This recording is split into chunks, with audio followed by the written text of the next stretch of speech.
I've long held it true that the Cincinnati Reds and the Pittsburgh Pirates are ran very similarly, and their pursuit of Kyle Schwarber just proves that to be true.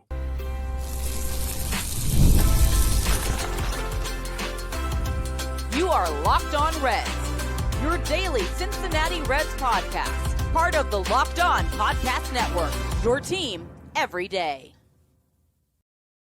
Welcome into Locked On Reds. My name is Jeff Carr. I'm a lifelong Cincinnati Reds fan, and I've been podcasting about the Cincinnati Reds for going on my 8th season.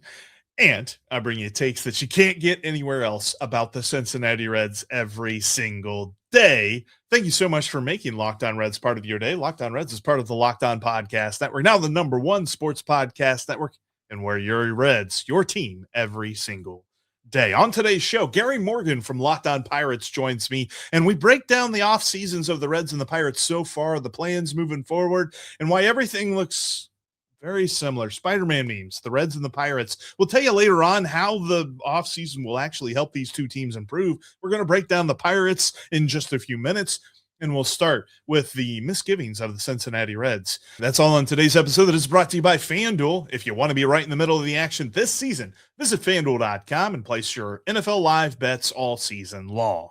Why don't you give me like the 50,000-foot view of what the Reds offseason was supposed to be in your mind and what it has been so far? So what it's supposed to be is the Reds are close. They're like right there. They need a couple of moves. They can contend for the division. The problem is, looks like they're going to maintain the status quo. The only thing that they've done is bring back Emilio Pagan, and they're talking that they only have $5 or $10 million more to play with, albeit they had thrown $25 million on the table for Kyle Schwarber. And that's what has everybody so confused about this Reds offseason plan, is that, okay, so where did that money come from? Why isn't that money there? Or was that money that you had to free up if you made that move? And then the question also is, why not free up that money anyway and make those moves? Because there are definitely some key players on this roster that I feel like are going to eat up money, which is a precious resource around here, and just as it is in Pittsburgh. But I don't necessarily know what the role is. So could you get rid of them and bring in upgrades? But I don't understand exactly what the Reds' point of it all was. Were they just posturing and saying, look, we tried, and he said no? Because I just don't understand how they move forward from this, and everything is all quiet. Yeah, I'm curious because from afar, I thought one of the most obvious things you guys could go for was Schwarber because of the hometown kid angle. I thought you'd take a swing at it. I didn't expect my team to. We'll get into that in segment 2 a little bit. But regardless, you guys took a swing at Schwarber. You want to debate how serious it was, okay. But I thought you'd be in on Eugenio Suarez, at least, like if you missed out on him. Another reunion candidate, another big power candidate, veteran bat. You guys need a third baseman, I believe. I mean, well, you got Hayes, I guess, offensively. From a lineup standpoint, yeah. I've moved on from Hayes so far that I'm like moving him off your roster. Forgot he existed. Yeah, but like I thought you'd be in on somebody else big after. I was so shocked to see the comments from, your leadership, like to just flat out say, like, that was the biggest swing we're going to take. We're not going to do that. Boy, does that just shut down the fan base? How does everybody move on? What kind of conversations can you have? This almost feels like the Reds lost the wild card series all over again, maybe even worse, maybe like missed the playoffs altogether, because making the wild card, albeit they got bounced as if they weren't even there, but making the wild card is the opening act. It's okay, what are you doing next? And now it seems as though the message that we're getting from ownership and from the organization is, we made the playoffs. Like, wasn't that awesome? Like, well, how about that? And you're like, yeah, but what's next? Like, yeah. We made the playoffs, though. It's like, no. Like, it feels as though they continually look backward. And especially with this Kyle Schwarber bit, like, there are plenty of reports, like, he and his wife met in person at Great American Ballpark. There was a serious push that was made by the Reds to make a pitch. But the one thing that I talked about the entire time, and I even, like, started believing this toward the end myself, that this could happen, But the one thing that I constantly held true was everything seems to make sense, but the most important thing, and the money is what has to make sense first for the rest of it to even matter. But it seemed as though the Reds were like, let's go really heavy into the other stuff, and then maybe the money won't be as important. It didn't work out in the end though for them, because I don't necessarily know why they told us, because the other part about this was they told us they had a limited budget at the beginning of the offseason. We're like, okay, means we're not getting Kyle Schwarber. And then we heard Schwarber. And it was like, okay, so Right. don't have a limit. Oh, you can go make a move. And now they didn't make a move, and they're like, okay, yeah, we have a limited budget. I'm like, what is it? What are we doing here? And then you have the ancillary things with Elly Cruz and the whole, like, will he play in the World Baseball Classic? Won't he play in the World Baseball Classic? It just reeks of, like, there's not a whole lot of organization within the Reds organization. Yeah, I mean, from my perspective, I felt like the Reds were pretty close. I didn't think they needed a whole lot. I mean, maybe another piece in the rotation. I felt like, this is just me looking from the outside. You can completely tell me I'm wrong, and I expect you to do this to me too. So, like, from the outside, I'm thinking a rotation piece, an upgrade somewhere there, something veteran that comes in and kind of helps lead it a little bit. Outfielder, got to get an outfielder.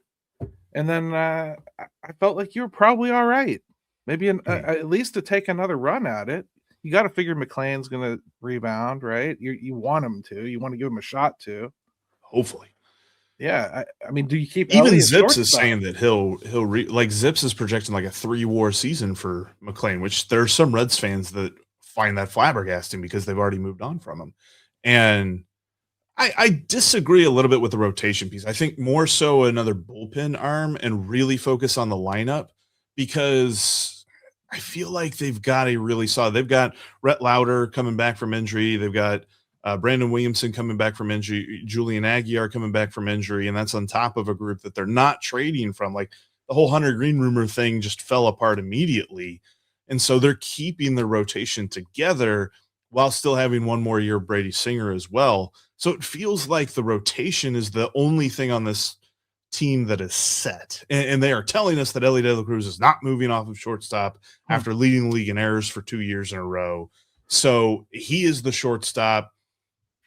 I think Hayes is the third baseman, unless they surprise me and make a move. I think that they are going to do the thing. And you might know this well in Pittsburgh too, that the organization says, well, you see, there's this thing called a bounce back or a breakout or something like that. And he's going to do it next year at the plate. And then we have these other guys that are going to play other positions. So it's like, okay, but it feels like you need one more bat for me to really feel like this lineup is serious. I feel like I have done nothing but poop on Ke'Bryan Hayes for you in particular. You were actually one of the few that was kind of happy to get him, and I pooped all over you right away over it. And I feel bad. So let me kind of reset with Ke'Bryan Hayes here. I think in a full season with the Reds, playing in that ballpark, you might get 10, 15 home runs out of him with a 260 average, and that glove. And then he is a 100% steal for his contract at third base. You will always be wanting for him to be a better player than he is. You will. You will always think that position can be upgraded because it can. But I think that ballpark makes it possible for him to do those numbers and make everything else more passable. That's my optimistic view of what Ke'Bryan Hayes can do for you. If he's a 90 OPS plus, he's fine. Like, I think even with his season, like I think he had an 86 OPS plus as a Red in the short time that he was here last year. Even with his abysmal OPS plus last year, he still had almost a 2-win season, depending on which calculation you go with, Baseball Reference or Fangraphs.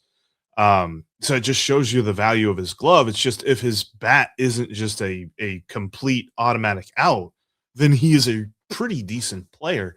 But you're right. Like, the problem with Ke'Bryan Hayes is the biggest problem with the Reds is that, okay, if you have a light hitting third baseman, you have to make up for it in other areas.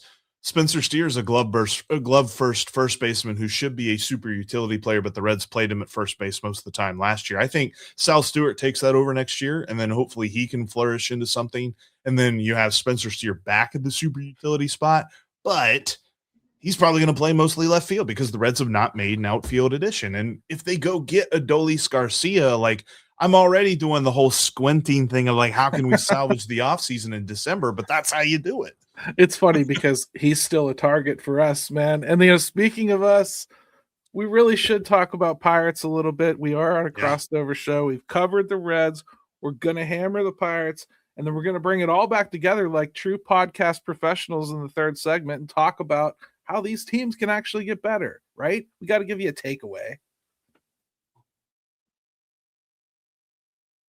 NFL Sundays move fast. One big play and suddenly everything feels different. That's what makes live betting with FanDuel so much fun. You're not just watching the game, you're reacting to it in real time. FanDuel, you can jump in as the action unfolds, every drive, every momentum swing, every single highlight moment. Live betting is perfect when the game starts to flip. A receiver gets hot, a defense tightens up, or a turnover changes everything. FanDuel lets you ride that wave. Live spreads and money lines update instantly. Player props adjust as guys heat up. You can bet next touchdown scorers, drive results, totals, and more. It keeps you locked into every snap, every drive, every possibility. Take Monday Night Football. Steelers are favored by 3 points against the Dolphins. If Miami jumps out early, that line's going to move fast. You can grab the Steelers at better odds mid-game or bet on who scores the next touchdown. That's the beauty of live betting. So if you want to be right in the middle of the action this season, visit FanDuel.com and place your NFL live bets all season long. FanDuel, the game moves fast. So can you.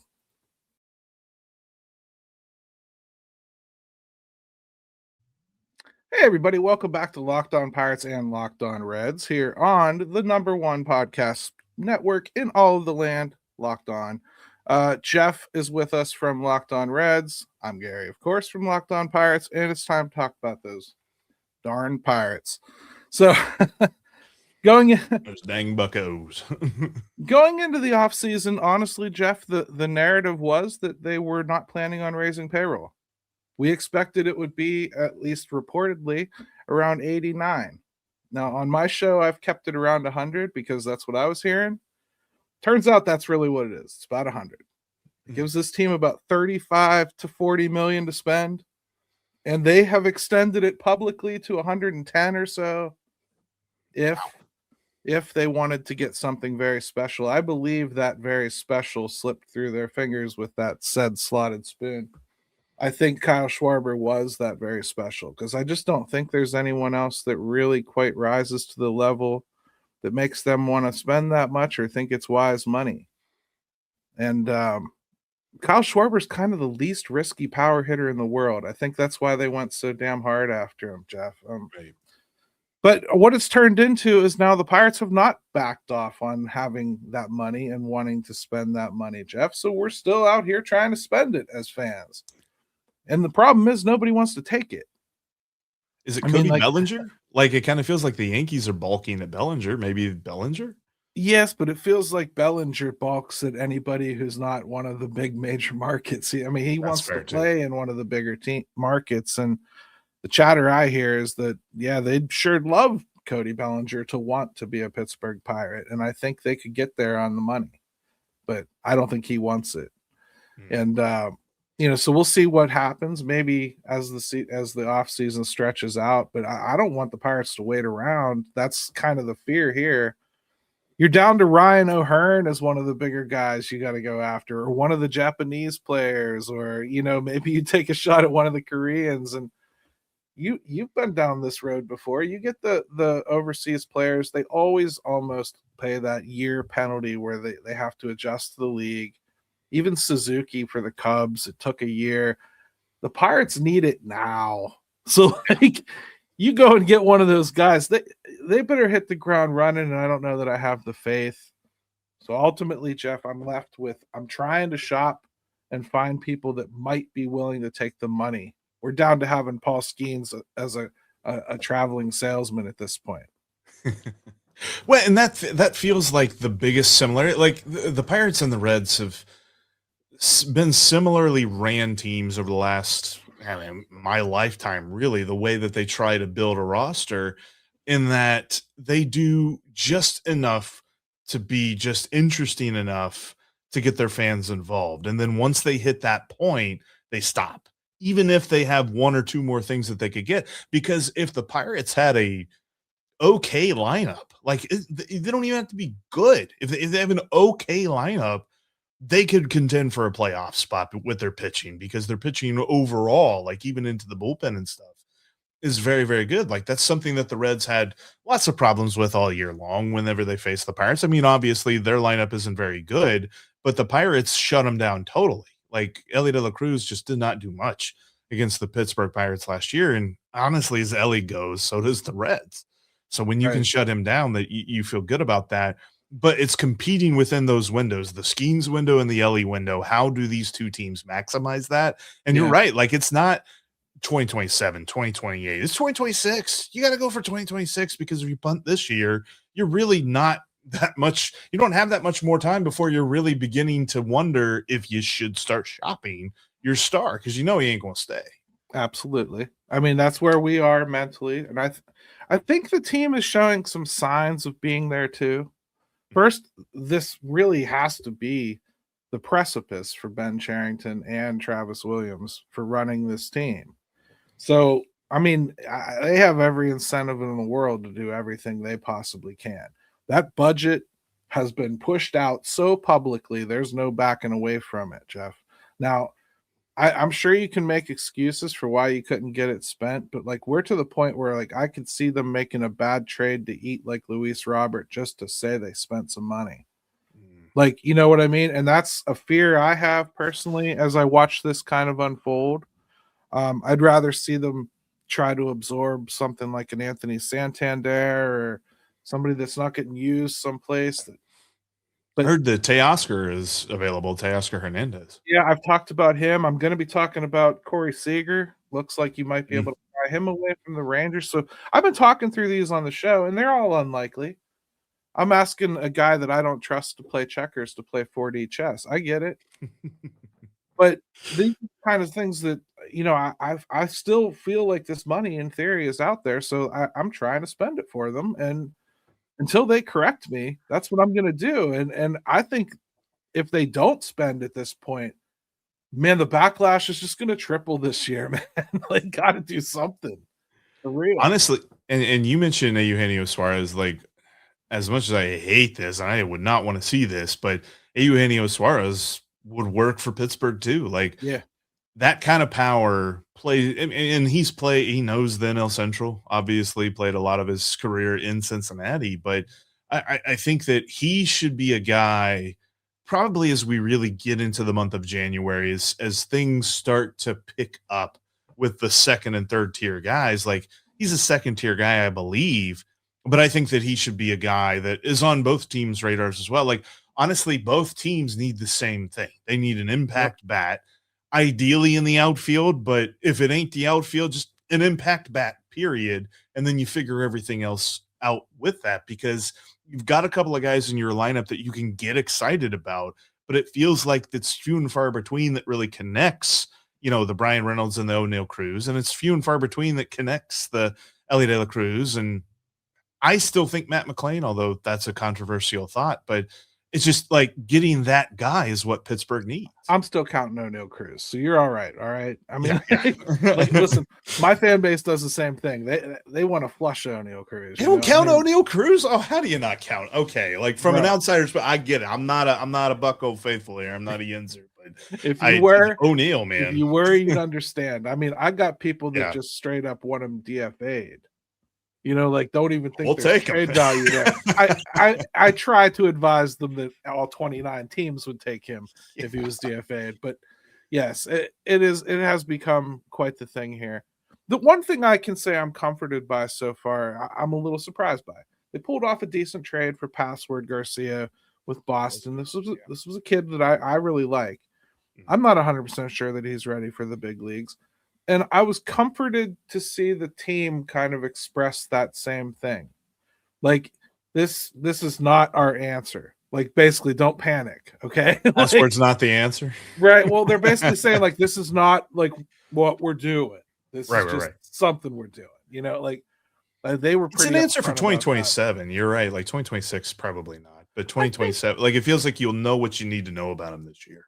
Yeah, I mean, we'll talk in the third segment about what we think might help us actually improve, since our teams are too stupid to do it on their own. We'll basically discuss how we might have younger players come up, but I mean, I think like Password has a good chance to help this year a little. I don't know if I want to count on him though, and that's the problem I think both of us have is there's options everywhere. But it's just, do you want to count on those options? And how many times have you been burned by them? Like, I've got Jack Sawinski over here. Yeah. Look at his home runs, man. Like, there's nobody that can look at the amount of home runs that kid hit in his first couple seasons and just be like, yeah, forget it. There's nothing there, right? Because, like, it's so tantalizing. Right. People chased Joey Gallo for what, 5-6 seasons. Now he's finally a pitcher. But weird.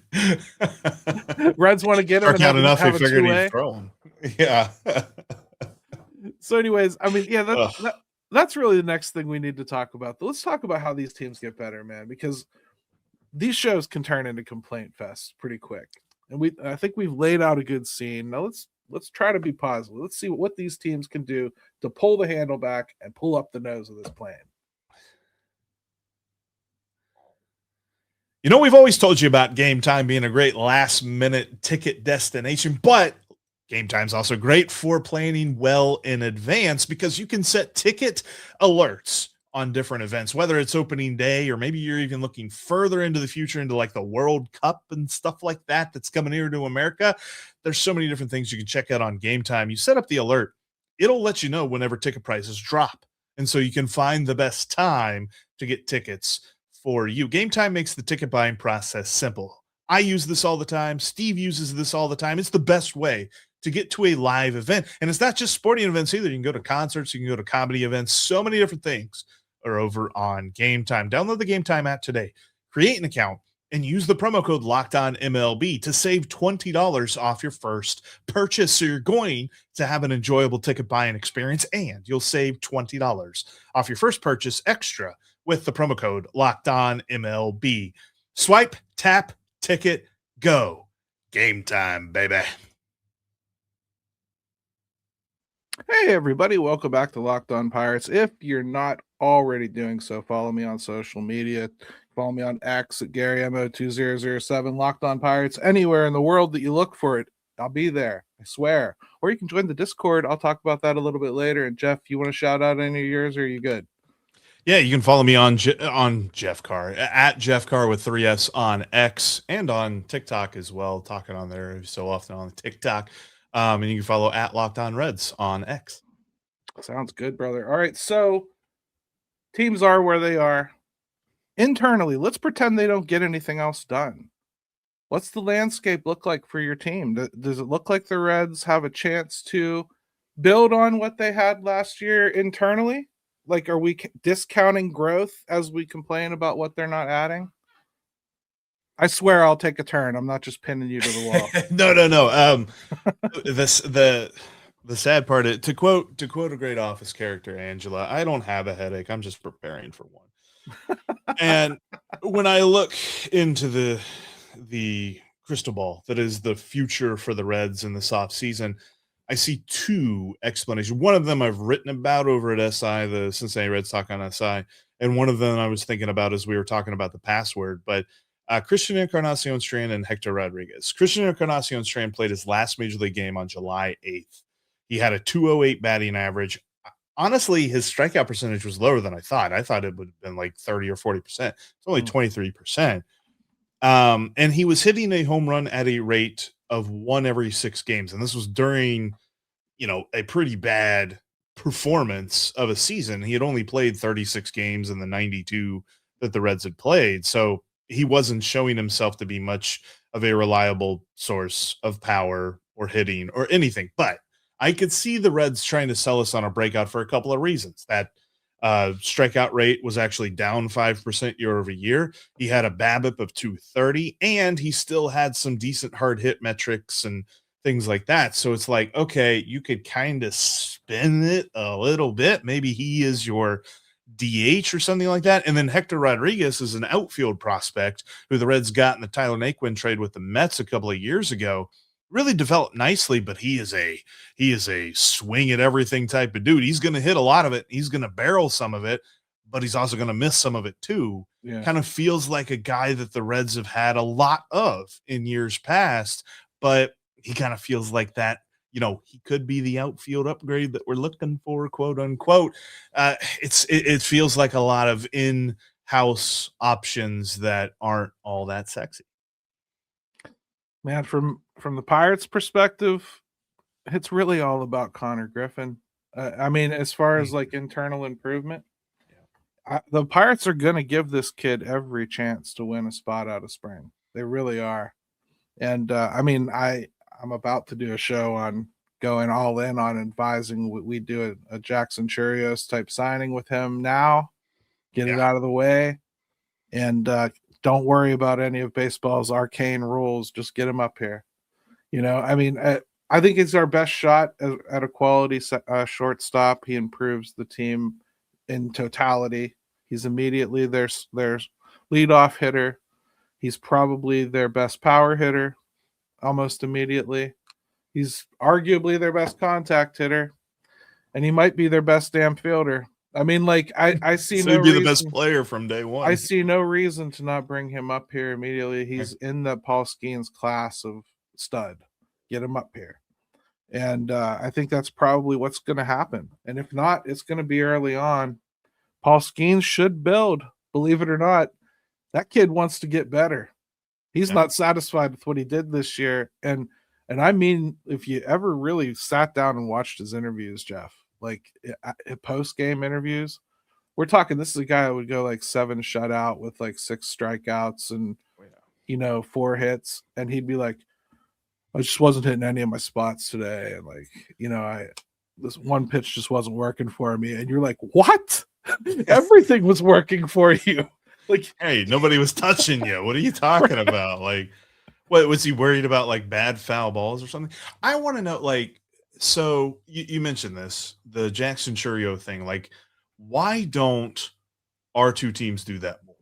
Because our two teams do not gamble on free agents. Our two teams do not gamble on trades. So gamble on keeping your top prospects a little bit longer than you think. Obviously, the risk with a deal like that is either guy doesn't pan out or guy gets hurt early and then the contract's just a waste. But at some point, our two teams got to put something on the table here. Well, let me put it this way. I think it's friendly to say our two teams are not trendsetters. We come along after we know that somebody's got in the pool and there's no alligators, everything's safe. Like, and so other teams, the trendsetters, the Matt Arnolds of the world, go out there and do aggressive things like sign Jackson Churios and make sure that that's not a concern for them, right? They go out and make a trade for Willie Adames and everything. So you get all that stuff put together, and I guess the Pirates and Reds will start to feel better about it. I would hope. That would be my inclination, is like now that they've seen it performed and they've seen it work out, they'll kind of like start to understand it. I just think like they're not early adopters of a vaccine, if you will. Okay. Like, no, that's true. I mean, it took the Reds a long time to adopt the new age way of developing players with TrackMans and Rapsodos and all those different things, and using the driveline of it all. And of course, they they went full on driveline for a couple of years, and they've kind of reeled that back a little bit. But I think they were just kind of trying to focus everything in where it was a little bit jumbled, and now they've got a good picture. But that's on the pitching side of things. They got to figure out how to develop hitting.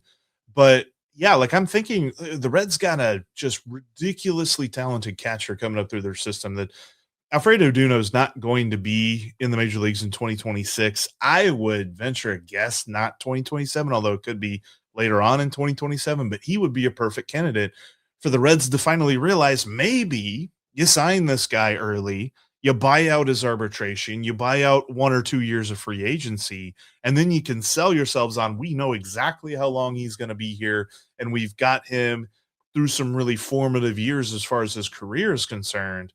And especially with how they're dealing with the Tyler Stevenson contract thing right now, like, it feels like it would be a good faith thing, not only for the player himself, but also for the fan base, if they were to adopt the Jackson Chourio kind of way of thinking when it comes to extending a guy before you really, really know that he's a guy.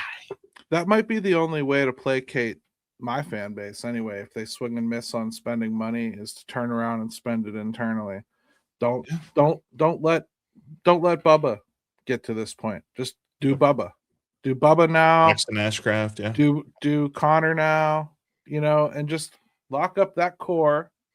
Okay, we understand you're going to lose Skeens, but lock up that core. You're right, Jeff. Maybe that is the most positive way to spend money this offseason is just locking guys up. Maybe you don't have that candidate yet, but I mean, is Elly going to slip through your fingers? Is that yes?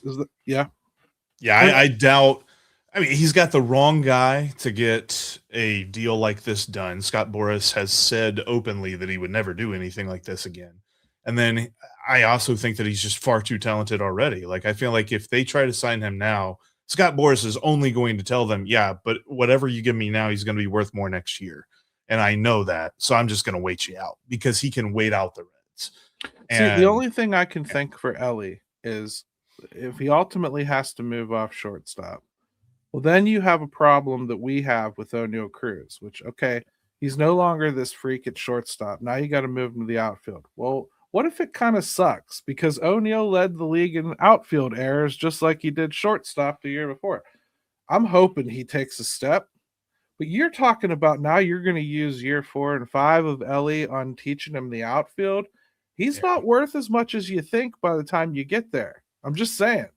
Right. And that's probably why they're resistant. And it could be a little bit of Elly and Boras and Elly's camp being like, yeah, no, we don't want him to move either. So I could see that being the case. Now, that's not going to stop Terry Francona from doing it, but as long as Terry Francona is of the mindset that it's best for him to remain at shortstop, then we're not going to see Elly in the outfield anytime soon. But that's a good point that, like, if he moves to the outfield and doesn't pan out, then not only has he tanked, or not only has he lowered his value that was like getting in the exponential range, but he might have tanked his value. Right. And I ain't going to try that. Right. And Boras will change his mind. You know, if he realizes that. We've seen that before too. So we should wrap up the show. But first, let me just remind everybody here, we've launched the Everydayer Club. For $5 a month or $50 a year, you get ad-free shows, exclusive access to the Locked On Discord, and bonus material on all of them. It's the best way to support the show and stay plugged into the real-time roster builds and everything else that we're talking about. For your second listen today, make sure you check out Locked On MLB and our boy Sully over there. He's always doing good stuff, and he was kind enough to have me on last week, so make sure you check his show out. Hey, 2 rivals, 1 off season, and both of us still holding slotted spoons. Here's hoping 2026 brings something better than soup. Jeff, thanks for joining me, and good luck to the Reds, but not too much luck because we still want to beat you.